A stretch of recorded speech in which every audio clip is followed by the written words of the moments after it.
Welcome to According to Sam, folks. This is episode 361. Thank you for joining me today. We're going to get right back in to the topic we were talking about in the last podcast. And it doesn't seem like this topic is dying down. It seems like it is intensifying. There is a feud on the right in conservative circles among pundits, but their followers. Some people are team Ben Shapiro and Mark Levin, and some people are team Tucker Carlson and Megyn Kelly, and the Mark Levin and Ben Shapiro side. They're trying to cancel Tucker Carlson and Megyn Kelly and to force organizations like Heritage Foundation and TPUSA to disassociate with them. And this is heating up. This is a major issue. The real crux of this issue is foreign policy. That's what it's all about. America's foreign policy, America's disastrous foreign policy over the last 25 years, and the influence of Israel on our foreign policy.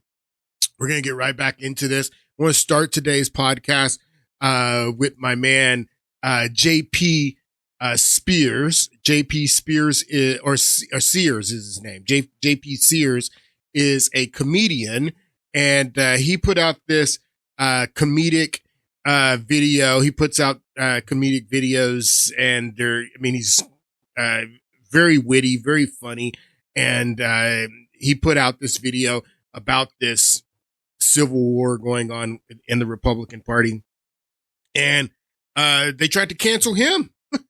And there's so many people that are on the list to be canceled now. Brett Cooper, who is another Gen Z commentator. She used to work for Daily Wire, and Ben Shapiro. She came out with the video defending Tucker Carlson, and she's been canceled, and canceling JP Sears, and canceling Megyn Kelly, and canceling Tucker Carlson. Can't associate with any of these people.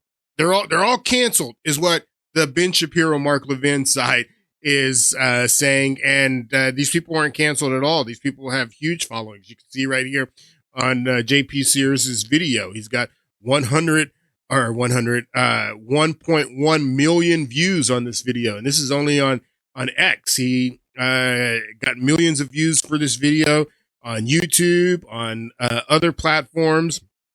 So even though that side of the aisle, that side of the Republican Party, the neocons, are trying to cancel these people. These people are only growing in popularity, and their content is only getting viewed by many more people, because that's, in essence, when you try to cancel someone. If I hear someone's getting canceled and you're trying to convince me not to listen to someone, I'm going to go listen to that person. I'm sorry. I'm going to go listen to that person, because that's just, the nature of who I am, especially when you look at, please, people, I don't trust any of these people. Yes, I hear someone getting canceled. I want to know what you're canceling. I want to know what you don't want me to hear. And that's what's happening here. So we're going to start with this video that got JP Sears canceled. And this will get us going. Take a listen. Hey, dude. Do you support Israel? Yeah, sure. At all costs, above everything else? No matter what? Well, that seems kind of absurd, like writing a blank check of support.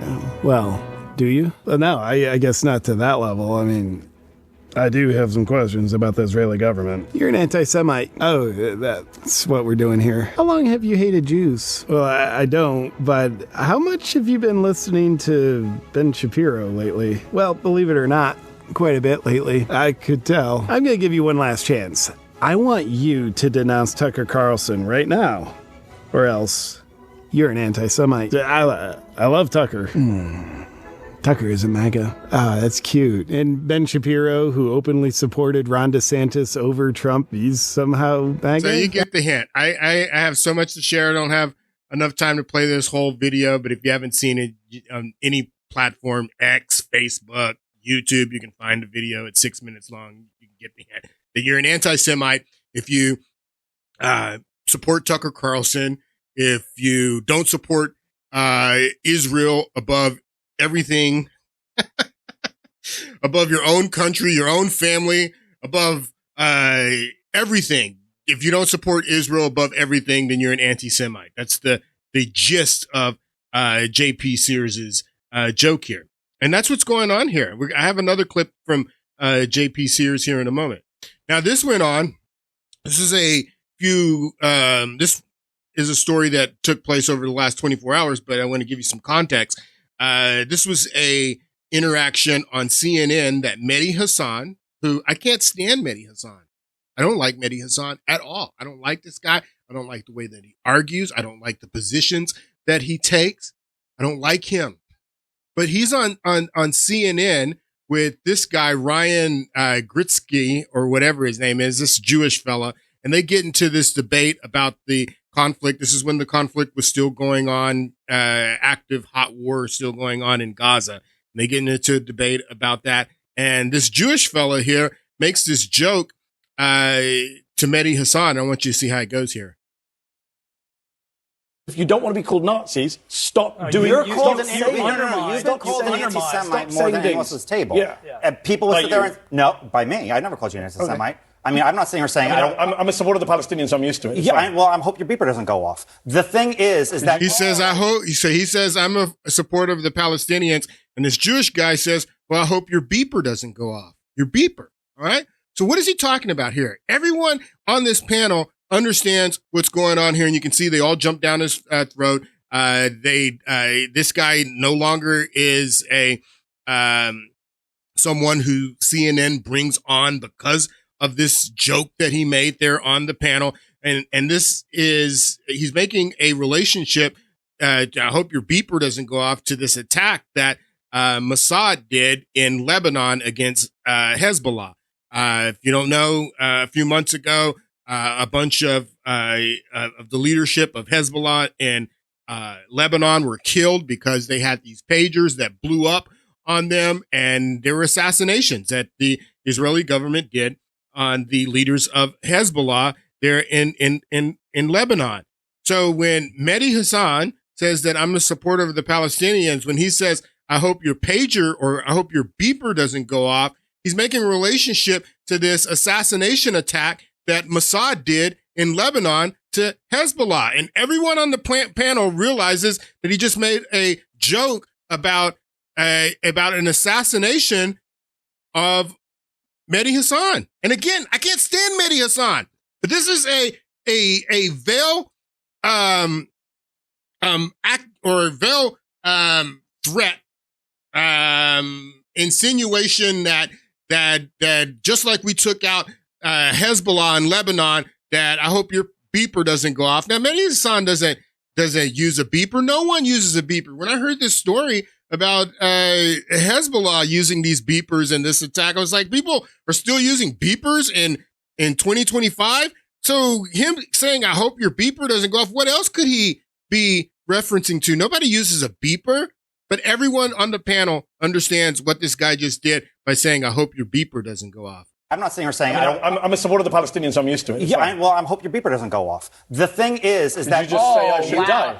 Oh wow! I should be killed. No, I did not say that. No, I did not say that. Hold on. Did your guest just say I should be killed on live TV? I said I hope Guys, you. let me just stop. You said you hope my beeper doesn't go off. Because you said I'm a big supporter of the Palestinians. Hamas. Guys, let me stop. So everyone on the panel understands what this guy means when he says, I hope your beeper doesn't go off. Everyone knows what it means. I hope your beeper doesn't go off. I hope you're not assassinated like Hezbollah was with the beepers. And then, so yesterday, the Babylon Bee put out Babylon Bee is a satirical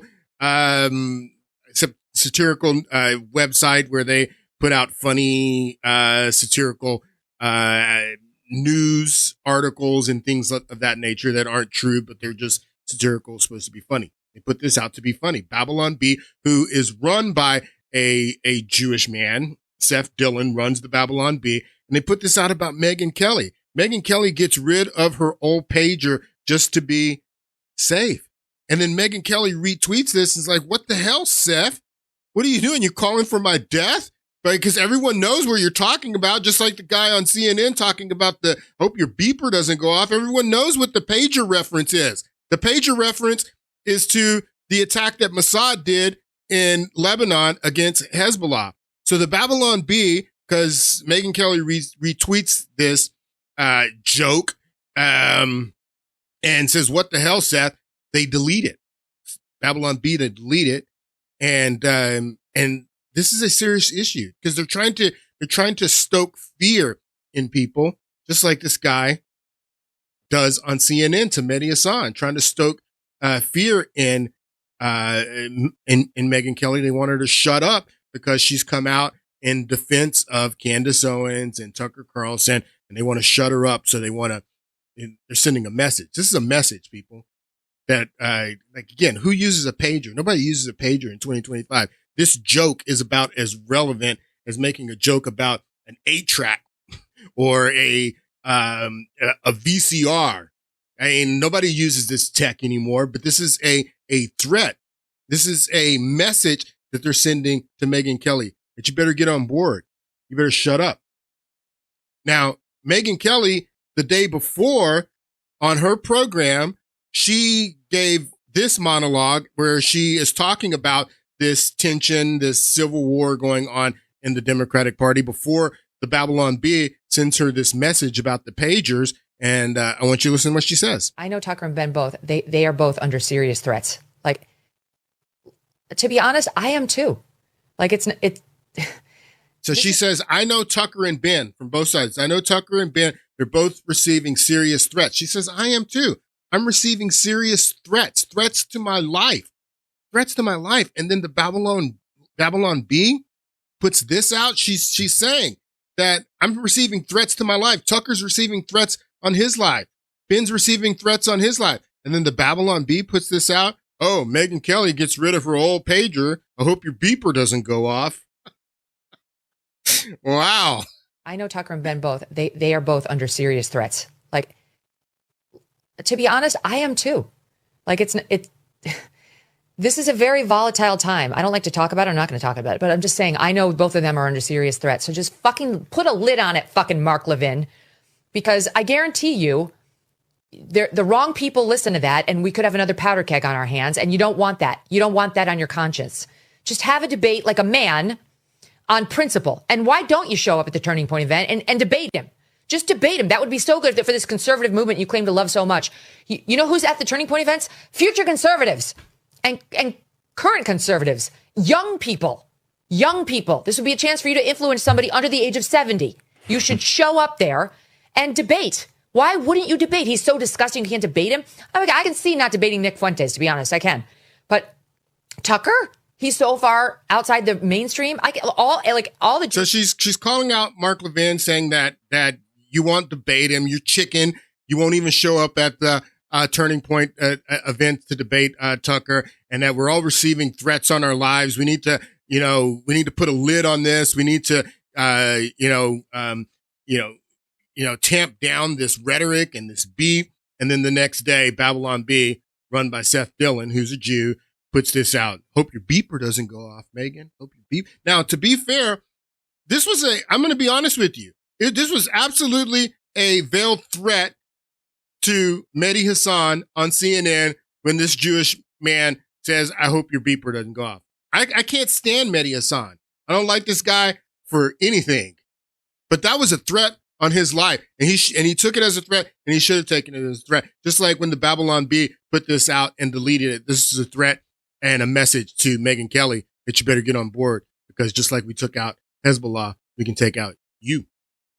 But Megyn Kelly, after the obvious threat was made to Mehdi Hassan on CNN, she brought the Jewish guy who actually made the joke on CNN to Mehdi Hassan, I hope your beeper doesn't go off. She brought him onto her program, and she made light of the threat. And now the threat is made against her, and she realizes that this isn't a joke, Megyn Kelly. This is serious. And she was wrong to make light of the threat on Mehdi Hassan, even though we don't like Mehdi Hassan. This is not the way you have a discourse in a civilized society. Where it went south.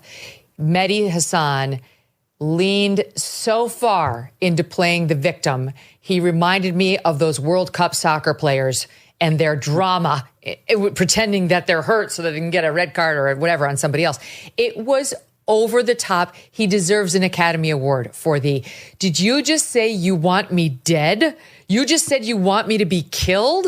What is it's obviously the beeper thing is a reference to what Israel did to Hamas supporters Hezbollah. and members of Hamas, where they blew up their beepers and in some cases blew up the men holding the beepers.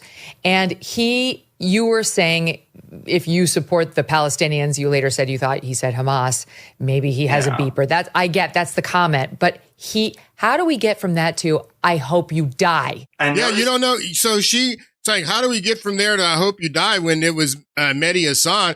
But when the Babylon Bee made the same joke about her, she knows exactly what it meant. It is a threat in both cases, and you handled this wrong, Megyn, when it happened to Mehdi Hassan, because we can't have this. And now that it happened to you, you understand that this was a threat.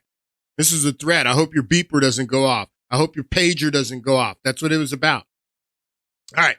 So I have another clip here from JP Sears. He put this out yesterday, and this is more commentary on what's going on in the conservative civil war. Take a listen. Well, there is an absolute civil war going on in the American conservative right with a pro-Israel crowd trying to take out, well, everyone else.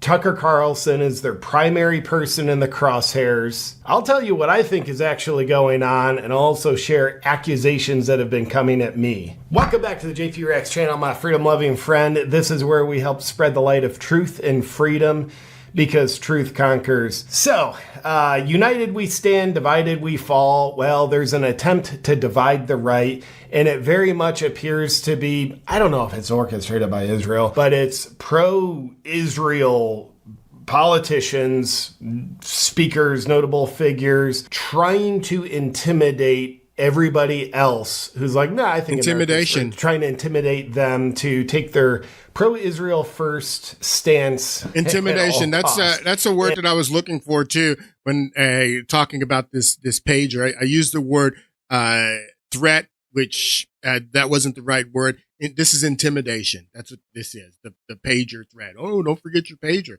Hope your beeper doesn't go off. That's what that is. Intimidation, JP. And it is, if you've been on Twitter, it is just a bloodbath out there in the digital sense. And Tucker Carlson is the primary person in the crosshairs. I mentioned I'm getting accusations, being accused of heinous things. I'll share that with you. And honestly, I think what is going on is extremely simple to recognize. I'll share that with you in this video. But first, in summary, starting just a couple days ago, a very orchestrated, and I can't stress that enough, a very well orchestrated campaign. I'm gonna emphasize, because he says I can't stress it enough. I want to emphasize it too. A very, very, very well orchestrated. This is if you can't see how orchestrated this is, the attack, and if it was only Tucker Carlson and they were able to isolate him, this would be very effective. But the thing is that you have the Megyn Kellys popping up, commentating, the JP Sears, the Brett Coopers, the Dave Smiths. You know, you have politicians like Marjorie Taylor Greene, Congressman Massey. That the other side is growing so large, and people are coming out and being vocal about their opposition to what's going on the neocon pro-Israel side, that they can't really isolate Tucker Carlson or any of these other people, because the opposition is growing so large and so loud that that it's very, very orchestrated, but it is failing. It's not working. To recognize. I'll share that with you in this video. But first, in summary, starting just a couple days ago, a very orchestrated, and I can't stress that enough, a very well orchestrated campaign to attack Tucker Carlson and people that support him, saying, hey, if you choose Tucker, you're an anti-Semite. If you support him, we need to cancel Tucker and cancel you too if you don't unite with our pro-Israel cause. If you question anything about Israel, you are an anti-Semite. That's the gist of what's going on. That's the gist of what's going on. That if you question anything about Israel or the United States foreign policy and being influenced by Israel, or the United States relationship with Israel, or anything going on in Israel as far as what's going on in the West Bank and the settlements over there, and say, I don't agree with that, you're an anti-Semite. That you're an anti-Semite, you're an anti-Semite, you're an anti-Semite. I don't want to play, I don't have time to play more of JP Sears's video here, but he goes further into that, the fact that this is the word that they're using. It's just like racist. Like during BLM in 2020, you don't agree with BLM, you're racist. It's just the word that they use. If you had questions about 9/11 and didn't the official story, now you were a truther. If you didn't believe that the election was fair in 2020, you're an election denier. And that's what he goes into this video, is that they have a word to discredit you and demonize you. Racist, election denier, truther, vaccine denier, whatever it is. And what they're using now, the word that they're using, the phrase that they're using to demonize the other side is anti-Semite. That's what he talks about in this video. That's the gist of what he's talking about. And that's the gist of what it is. Let's listen to him say it again. Don't unite with our pro-Israel cause. If you question anything about Israel, you are an anti-Semite. That's the gist of what's going on. That's the gist of what's going on. Now, here is Charlie Kirk at a Turning Point event before he was killed. And I'm going to be honest with you. I don't believe that the Tyler Robinson is the killer of Charlie Kirk, but I wasn't buying the Israel that Israel is responsible for Charlie Kirk being killed either. But when you start making jokes like this and intimidation tactics like this, and hope your beeper doesn't go off, and that leads me to start believing that, hey, maybe I shouldn't be discounting the fact that Israel had something to do with this. And this was Charlie Kirk at a at a Turning Point event before he was assassinated, and he says the exact same thing that CJ Sears says here, that this is all about demonizing people using the phrase anti-Semitism, or you're an anti-Semite. And Charlie Kirk had questions about the October 7th attack. How could you not have questions about the October 7th attack? Did a whole podcast about it. Israel had detailed plans about the attack, the paragliding, the tunnels, all that stuff. They had detailed plans a year in advance. It took them hours to respond to the attack, allowing many of their citizens to be killed. How could you not have questions about that? But Charlie Kirk had questions about it, and he voiced those questions, and he said that people are attacking me, calling me what? What are they calling me for asking these questions? Listen to what he says. I'm going to continue to ask the question. A 20-hour response in a country the size of New Jersey. That begs a big explanation, and more importantly, America is significantly underwriting the Israeli government $4 billion a year. We as American taxpayers deserve answers to this. We deserve answers. Also, if we're going to get into a regional or world war based on an intel failure, we pay for this. What are we buying, right? I got smeared as a Jew hater, an anti-Semite, and conspiracy theorist because I said exactly what I just said. Yeah, I got smeared. I got smeared as a anti-Semite and a Jew hater because I'm just asking questions. Wait, hey, how did this happen? How did this happen? You guys had detailed plans a year in advance, and it takes you 6, 7, 8 hours, half the day to respond to this? How does this happen? Anti-Semite. Hope your beeper doesn't go off. Hope your pager doesn't go off. You see what's going on here, people? Now, Tucker Carlson himself has been reacting to this. Oh, I can see the Tucker Carlson subscribers are going up. He had 4.95 million subscribers just a few weeks ago. Now he's going up. He's almost at 5 million subscribers. So again, like I'm saying, that Tucker Carlson is getting more popular as they are trying to cancel him. But he came out on his program this week and he addressed this civil war. And I want you to listen to what Tucker Carlson says here. Pretty much every morning you wake up and open your phone and think to yourself, I wonder if this roiling fight on the right is still ongoing. The fight over who's a Nazi and who's Nazi adjacent and who should be platformed and who should be deplatformed. That fight, the one that has mesmerized ex-users across the world. What is that fight actually about and how long will it continue?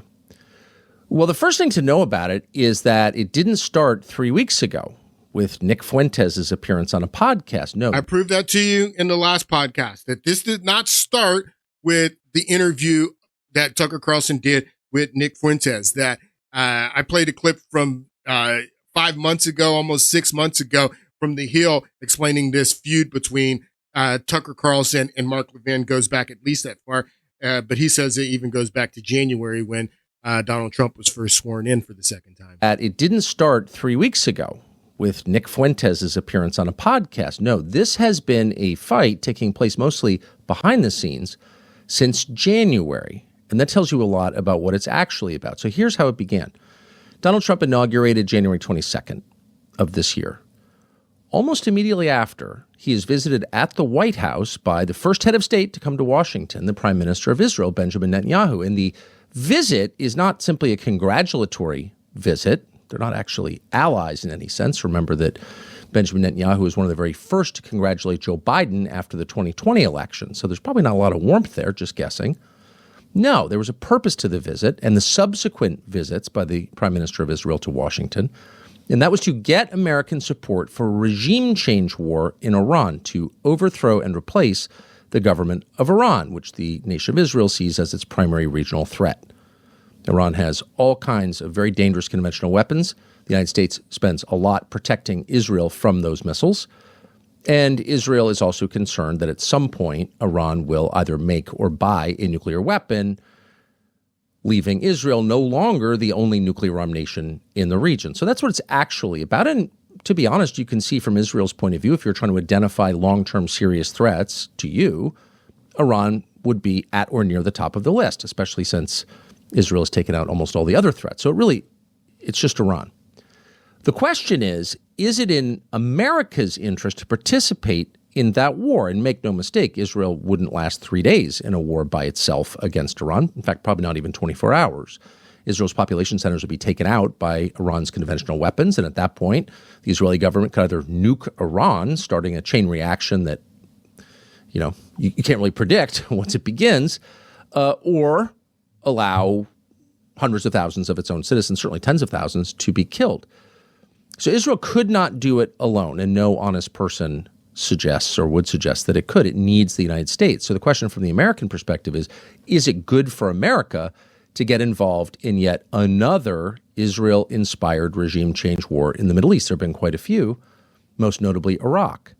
So Tucker's absolutely right in what he says here. This is about Iran, and Israel absolutely was trying to lobby the Trump administration to get into a hot war with Iran, to go in and change the regime by military force in Iran, just like Iraq. I mean, you think it's a coincidence that Benjamin Netanyahu, who is now the prime minister of Israel, that he was the one over here testifying in 2002 saying that we need to go into Iraq. He was over here testifying and lying about the centrifuges that are the size of washing machines on mobile labs and Saddam having the nuclear program. And we need to go in and take them out. That was Benjamin Netanyahu. He wasn't prime minister then, but now he's prime minister and he's coming to lobby because this has always been about Iran. Iran's always been on the list. And that's what I was explaining to you in the last podcast about the Office of Special Plans that was set up in the Pentagon in 2002, headed by Paul Wolfowitz, who's a Jew. Douglas Feith, who's a Jew. Now, this just because Paul Wolfowitz and Douglas Feith, who are Jews, headed up this group and were running this group that was feeding fraudulent intelligence, unvetted intelligence to policymakers and to also to the media, so the media could sell us on the war. This was being run. The head of the Department of Defense at the time was Don Rumsfeld. Don Rumsfeld's not a Jew. George W. Bush is not a Jew. Dick Cheney is not a Jew. So, I mean, why were these guys, if this is a Jewish conspiracy and the Jews were just the ones that were responsible for selling this phony war and the phony intelligence that led to the war, I mean, what about these guys? I mean, you're going to blame the Jews, but you're not going to blame George Bush, who was the decider, the president of the United States. You're not going to blame Dick Cheney. You're not going to blame Don Rumsfeld. You're just going to blame the Jews. But there's absolutely no doubt that the Jews were responsible for selling the war, but they weren't the only ones responsible. And that's what I want people to understand, is that this is a much bigger issue than the Jews. The question of our disastrous foreign policy over the last 25 years and this neocon foreign policy is bigger than the Jews. Yes, the Jews are influencing it, but the Office of Special Plans that was set up in the Pentagon, like we played in the last podcast of Lawrence Wilkerson, who was Colin Powell's secretary, or Colin Powell's chief of staff at this time, and he said that Mossad is Israel's intelligence agency. Mossad was going in and out of the Pentagon, meeting with Wolfowitz, meeting with Douglas Feith, and Douglas Feith and Wolfowitz heading up the Office of Special Plans, which was tasked. Their objective was to funnel manipulated intelligence and unvetted intelligence to policymakers and the media to sell the war on these false pretenses. This is what this group was tasked in the Pentagon to do. And Mossad's there meeting with these people. Why is Mossad? So if Mossad's an intelligence agency, and this is what you got to understand, Mossad's is an intelligence agency, why weren't they at Langley? Why weren't they meeting with if they were just helping out with the intelligence? Why weren't they meeting with the CIA? Why weren't they meeting with George Tenet and the heads of the CIA? What were they doing at the Pentagon? What were they doing with defense? Because that's where this organization was running the fraudulent intelligence. So that's why Mossad was there. Let's listen to Wilkerson again say. 2002, the Pentagon was infiltrated by Mossad. They did not need any identification to get through the river entrance of the building. They went upstairs to Douglas Feith, the Undersecretary of Defense for Policy, the third most powerful man in the Defense Department. Occasionally, they went to the second most powerful man, Paul Wolfowitz, the Deputy Secretary of Defense, and they had run of the Pentagon. Donald Rumsfeld, the Secretary of Defense, said to my boss one time, "Hell, I don't run my building. Mossad does." So why would this guy be lying about this? Why would he be lying about the fact that Mossad was running the Pentagon? They were meeting with Douglas Feith, meeting with Wolfowitz, and that they were basically all in the Pentagon. And why would he lie about that? This was Colin Powell's chief of staff. Now, if you believe him, and I do, I don't have any reason not to believe him, you got to ask the question, why was a foreign intelligence agency in our Department of Defense, running our Department of Defense? I mean, if they were assisting with the intelligence and they were trying to collaborate with our intelligence agency, they would be at Langley. They would be working with the CIA. What were they doing at the Pentagon in the Department of Defense? And you got to understand too, is that the Iranian dictatorate was another group, just like the Office of Special Plans, that was set up in the Pentagon Intelligence, DNI, Pentagon Intelligence, to sell the war in Iran. As early as 2006, that's 20 years ago. They've been trying to get us into war with Iran. So what was this about? What was going on there at the Pentagon? Well, I'm telling you what was going on at the Pentagon, but I want you to see how it works here in this PBS documentary, Bush's War. This week, the administration would also use the media to promote its case. September 8th, 2002 was the kickoff. It began with a New York Times story. Iraq has sought to buy thousands of specially designed aluminum tubes, which American officials believe were intended as components of centrifuges to enrich uranium. The source of the story had been the administration itself.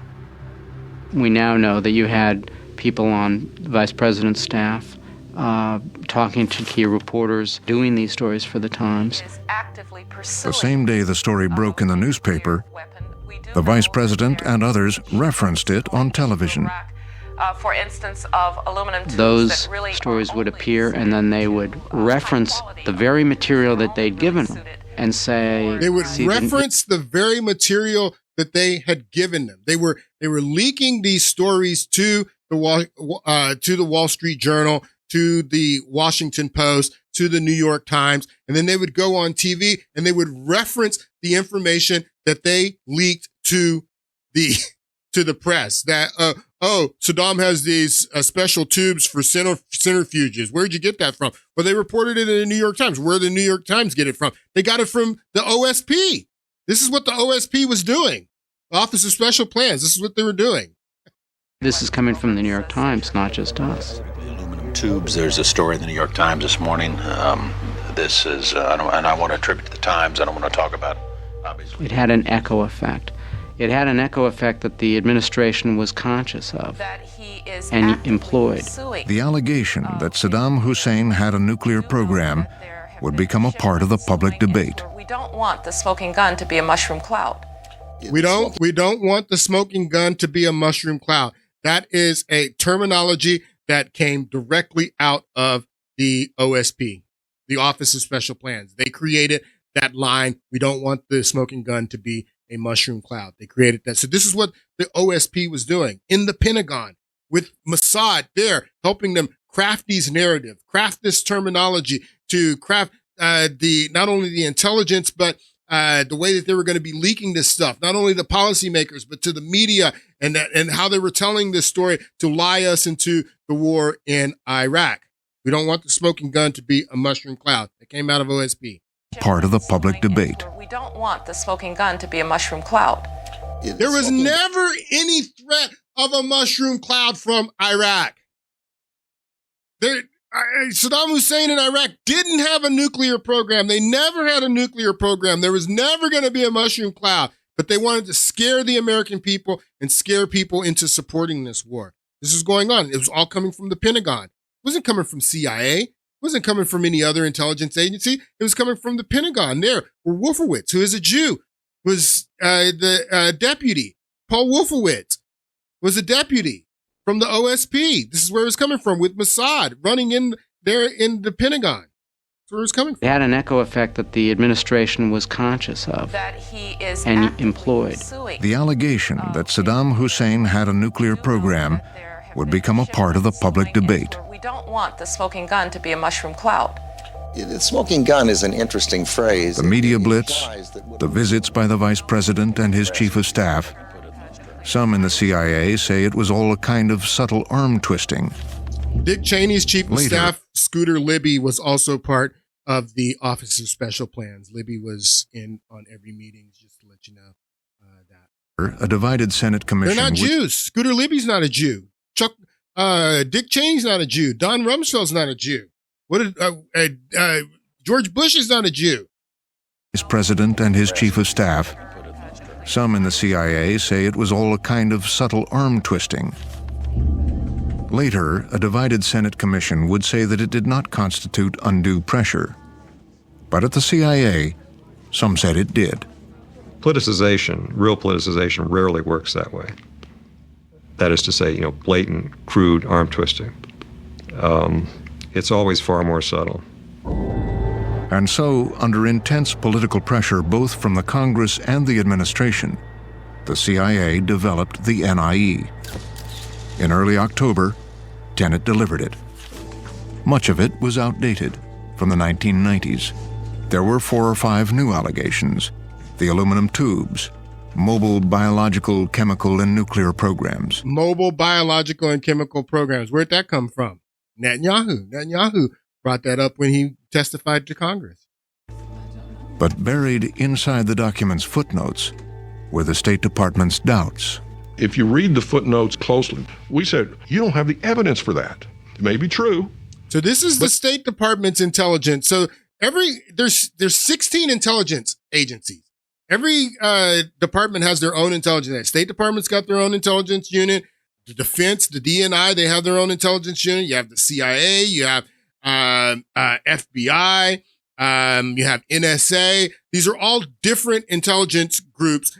And the State Department's intelligence was saying, no, this stuff about aluminum tubes, this stuff about yellow cake uranium, this stuff about a nuclear program, in the State Department, our intelligence is saying no. And the CIA was saying the same thing. Listen to this, people. Inside the document's footnotes were the State Department's doubts. If you read the footnotes closely, we said, you don't have the evidence for that. It may be true. But if it is, there ought to be a way to show that that's the truth. And based on what you've shown us, we don't buy it. A case in point, one footnote was about uranium yellow cake. A foreign government service reported that as of early 2001, Niger planned to send several tons of pure uranium, probably yellow cake, to Iraq. The State Department called it highly dubious, and so did some at the CIA. So did some at the CIA. Highly dubious that yellow cake uranium was being purchased from Niger by Saddam Hussein for an ongoing nuclear program. Highly dubious. We don't have any. Now if I don't have time to get into the Italian letter and the way that this document saying that it was a forged document. We know in hindsight that it was a forged document that was fed to the embassy in Italy, in Rome, and then it made its way to the United States, and someone basically planted this forged document in several documents that were handed to the American embassy in Rome. That's where this accusation that Saddam Hussein was buying yellow cake uranium from Niger came from. But all these intelligence agencies looked at it over and over again. They even sent, that's what the whole Joseph Wilson, Valerie Plame story. Joseph Wilson, who was an ambassador of Niger, even went over there, came back saying that, no, this is not true. This is bogus. The Bush administration continued using it, continued saying that it was real intelligence when the CIA was telling him that it wasn't. The State Department intelligence was telling him it wasn't, and they continued to use it. Why? Because there was one intelligence group that was saying that we need to look into this. This is real. Who's that? The Pentagon, DNI, where Wolfowitz was, and Mossad and Douglas Feith. They were the only ones that were saying that this is a real intelligence threat, and that we need to pursue this. That Saddam's buying yellow cake from uranium, probably yellow cake, to Iraq. The State Department called it highly dubious, and so did some at the CIA. No one is endorsing it. Everyone's saying it really does sound implausible. We never took it seriously. I mean, we looked at it, but there was never any real substance to it.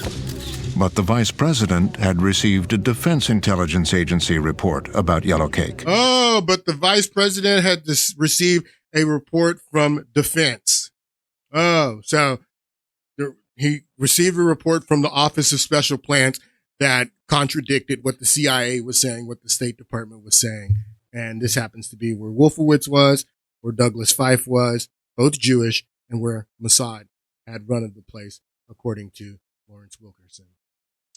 So now that they're trying to take us to war in Iran, which has been an objective going back to 2006, and you have those, some on the right, like Tucker Carlson and many others saying, no, we don't want to do this. This is not in our interest. And that is like what Tucker Carlson was saying. That's the root of this civil war within the Republican Party. Because again, I played the clip of Tucker Carlson in the last podcast, of him saying that he supported the Iraq war back then.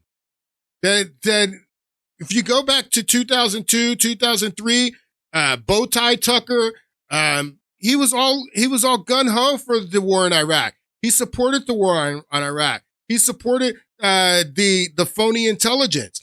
He believed every word of the 9/11 official 9/11 story that they sold us. He doesn't anymore. He regrets. Yeah, and I never supported the Iraq war, so I don't understand. I can kind of put myself in Tucker's shoes. If I had supported it and I didn't anymore, I'd feel deep shame. I'd be ashamed of myself. I'd be ashamed that I allowed myself to be deceived by what these people did. I'd be ashamed. I'd be ashamed if I shut people down on my program and called them names and humiliated them because they doubted what I now come to see as something that was completely fraudulent. What that would do to me is what it's done to this guy. He feels deep shame that he bought into all this stuff, and he bought it hook, line, and sinker. Like, I've spent my whole life in the media. My dad was in the media.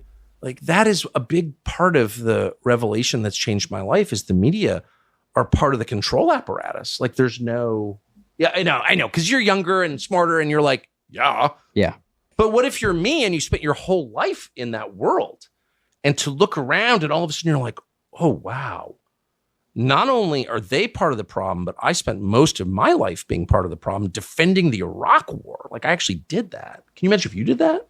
Well, what do you think? What is one of your biggest regrets in your career? Oh, defending the Iraq war. That is it? Well, I've had a million regrets, not being more skeptical, calling people names when I should have listened to what they were saying. Look, when someone makes a claim, there's only one question that's important at the very beginning, which is the claim true or not? So I say, you committed murder, or you rigged the last election. Before you attack me as a crazy person for saying that, maybe you should explain whether you did it or not. You know what I mean? Yeah. And for too long, I participated in the culture where I was like, anyone who thinks outside these pre-prescribed lanes is crazy, is a conspiracy theorist. He used to do that. There's tons of video of Tucker being this guy. And that's why I told you in the last podcast, this is why the Mark Levins and the Ben Shapiros and the other neocons are upset with him, because he switched sides. He no longer supports the Iraq war and sees it as a complete fraud, and sees that the United States was lied into the Iraq war, which cost us $2 trillion. Not only the Iraq war, he's skeptical about 9/11 altogether. This was the documentary I was playing in the last podcast. It's a 5-part documentary. You can find it on Tucker Carlson's page on his website.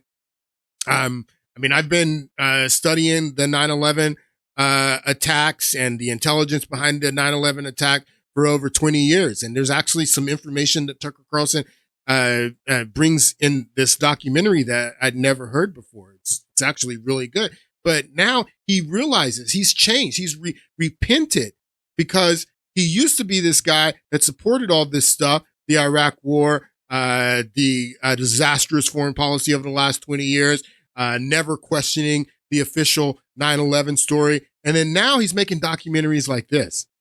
Many of the people involved in this story should be in prison today, but of course they're not. That's the real story of 9/11. It's the story of winners and losers. On the day of the attacks, the losers were the 2,977 civilians who were murdered. It was the children who found out their parents weren't coming home. The New Yorkers who witnessed the smoke rising from their city. It was the firemen and cops who rushed into the towers to save those trapped inside and died. In the aftermath of the attack, the losers were the nearly 7,000 U.S. service members who were killed in Iraq and Afghanistan, and the 52,000 who were wounded in action there. The losers are the American people, the rest of us, who lived in a country permanently transformed, stripped of its fundamental constitutional rights. We're $7 trillion poor with nothing to show for it. Abroad, the losers were even more numerous. Nearly 5 million people were killed in the post-9/11 wars, most of them civilian. Entire countries were destroyed. The world was destabilized. And then there were the winners. In the immediate aftermath of the attacks, President George W. Bush enjoyed the highest approval ratings in the history of modern politics. He leveraged that popularity to launch a decade of regime change wars. In 2002, he defied the odds in the midterm elections and expanded his party's majority in the Congress. In 2004, he became the first Republican presidential candidate in decades to win re-election with a majority of the popular vote. When Bush arrived in office in 2000, he was worth about $20 million. Today, some estimates say he's worth more than $50 million. Bush lives in Texas today. He spends most of his time painting and riding his bike. National Security Advisor Condoleezza Rice, who spent most of 2001 ignoring a steady stream of very clear warnings about an imminent terror attack, got a promotion. In 2005, she became the Secretary of State. She received the overwhelming support from the United States Senate. Since then, Rice has enriched herself by serving on numerous corporate boards and is director of the Hoover Institution at Stanford University, where she is now, the old bow tie Tucker Carlson, he would have ripped this documentary to shreds. He would have called this Tucker Carlson a conspiracy theorist, an anti-Semite. He would have been right there with the Mark Levins and the Ben Shapiros. He would have the old Tucker Carlson. The new Tucker Carlson, who the scales are off of his eyes. He feels deep shame for being on their side and falling for this con job. And he's making documentaries like this now. And he's absolutely right that 9/11 changed everything. This is a appearance that Dave Smith is a comedian, but he's also on the canceled list. He's there with J.P. Sears and Megyn Kelly, Brett Cooper, Tucker Carlson, Matt Gaetz, Ian Carroll, all those people who are asking questions. If Charlie Kirk was still alive, you know where he would be. He wouldn't be on the side with Mark Levin and Ben Shapiro. Absolutely not. They would be calling him a anti-Semite, just like he said in the clip that I played. But Dave Smith's one of the people who has been asking questions. They call it noticing. And he was on the Trigonometry Show, and they start off talking. They're talking about all this stuff. Talking about the feud in the Republican Party, talking about America's disastrous foreign policy, what America's role in the world should be. I do think that this is a very good conversation. Do recommend watching the whole thing. But they get into this conversation about 9/11, and I thought it was very interesting. And this is what I want to stress to people, because if you're 25 years old, you have no idea. You have no idea what has happened over the last 25 years of your life. That's why this chart that I keep showing you, that this is when we started running up the debt. This is when, the security spy state started and everything, the global war on terrorism, just creating all of this debt. It was, I posted on one of my social media accounts about Afghanistan, that Afghanistan was a regime change war, people. We just failed to change the regime. We were there for 20 years. We spent $5 trillion. We lost nearly 2,500 Americans. And the Taliban is still in charge. But don't fool yourself. Afghanistan was a regime change war. We just failed to change the regime. Now, the Taliban, they don't even use toilet paper. They're one of the most primitive militaries on this planet. And you want to go to war with Iran? You think that we're going to change that regime? How long is that going to take? How much is that going to cost us? How many lives is that going to cost us? But this is what happened if you were born in 2022 and you are 20 years old right now, this is what has driven this debt crisis that we're in over the last 20 so years. And that's what they get into here on the Trigonometry Show with Dave Smith. So that was kind of your journey, which was looking at 9/11 and everything that happened. And I don't think people understand, for our generation, that had a profound effect. It had such a profound effect because, the crew that we've got, they're younger lads and we talk to them and it doesn't resonate. But for us who grew up, because I'm pretty much the same age, right. There was before 9/11, there was after 9/11. It literally felt like there was day, then there was night.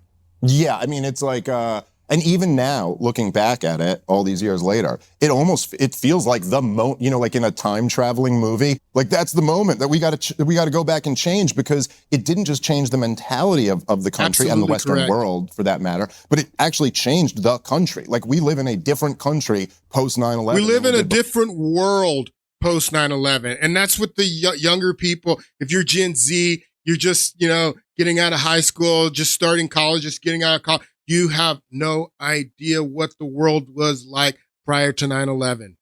You have no idea what they did to us, people. You have no idea what they did to us. And now Tucker Carlson realizes it. He realizes that, hey, I was on the wrong side back then. And this had a dramatic effect on our country, the country that my children are going to grow up in. And my grandchildren, if I'm lucky enough to have grandchildren, is what he's saying, that this is the world they're going to grow up in, this post 9/11 world that they did to us, what they did to us. This is what this debate in the Republican Party is about. All right. So I wanted to get into some of the, I said I was going to start today's podcast with getting into some of the clips from the Tucker Carlson interview with Nick Fuentes, but I don't have very much time, so I'm not going to do that. The last thing I will do in this podcast, I want to talk about the anthrax attacks that happened after 9/11, because again, if you're young, you're in your early 20s, you were a child, maybe not even born when this took place, you don't know that any of this happened. But after 9/11, after the 9/11 attacks happened, and that week after 9/11, someone started sending anthrax in letters to news agencies. They soon sent a batch of anthrax to a print company in Florida, in Boca Raton. They got a letter with anthrax in it, and then they started sending letters with anthrax to all of the news networks in New York, ABC, NBC. Now, why are they sending these letters, these anthrax letters, to the news agencies? Because they know that the news agencies are going to report on them with intensity, and that drives the fear and you can see what the letters said on them. There were handwritten letters with anthrax in the envelope. Some people from the post offices had died. People were getting sick because of this anthrax. And this was, in the minds of Americans, this was the next wave attack, these anthrax attacks. Then after they sent them to the news agencies, and there were all of this. This is like just, a week after 9/11, these anthrax letters are going around to everyone.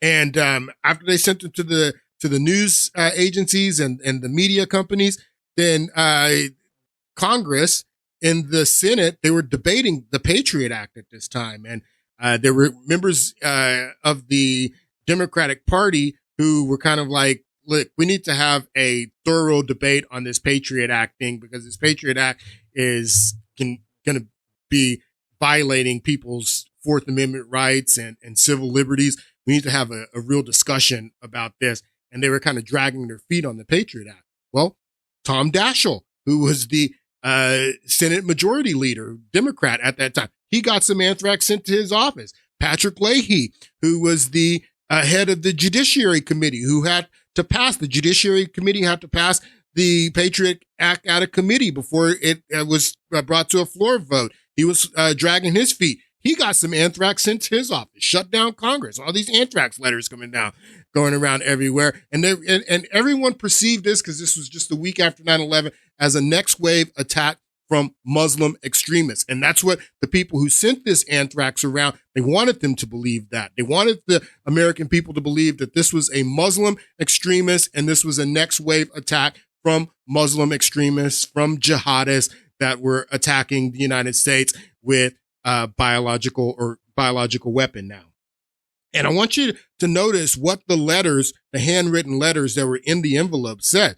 It says at the top, 09/11/01. So even though these anthrax letters are being sent after 9/11, the handwritten letter in the envelope says 9/11 on it. So they want you to think, they want to relate this to 9/11, even though The anthrax letters had nothing. We have the benefit of hindsight now. The anthrax letters had nothing to do with 9/11. They had nothing to do with jihadists. It didn't come from a Muslim run state sponsor like Iraq. Like they were trying to convince people that this anthrax was coming from Iraq. It didn't come from Iraq. It came from the good old United States of America. It was the Ames strand of anthrax that was created in Ames, Iowa. It was Ames. It was American weapon. It was an American anthrax, but they wanted people to think this was jihadist, that this was coming from Muslims. And this is what it said in the envelope on the handwritten letter. 9/11, you can't stop us. We have this anthrax. You die now. Are you afraid? Death to America. Death to Israel. Allah is great. Let me read those last three again. Death to America. Death to Israel. Allah is great. Now we should have known from these letters immediately that this wasn't jihadist, because jihadists don't say Allah is great. They say Allah Akbar. That's what they say. But someone sending around American anthrax with this handwritten letter wrote death to America, death to Israel. Why death to Israel? You're not sending the anthrax to Israel. You're not sending the anthrax around to the press there in Israel. This anthrax, American anthrax, has been sent to American media companies, to American policymakers. But death to America, death to Israel, not Allah Akbar. Allah is great. And this was American anthrax. This is an American weapon. This is an attack on Americans by Americans. And this was all part of the narrative, the post 9/11 narrative, to build up support for the invasion of Iraq. So this is what the debate is about, and the civil war going on in the Republican Party. This is what it's about. It's about foreign policy, and it's about the direction of our foreign policy and the direction of our country. We're going to pick this back up on Monday. Hope you guys have a great weekend, and I'll see you on Monday.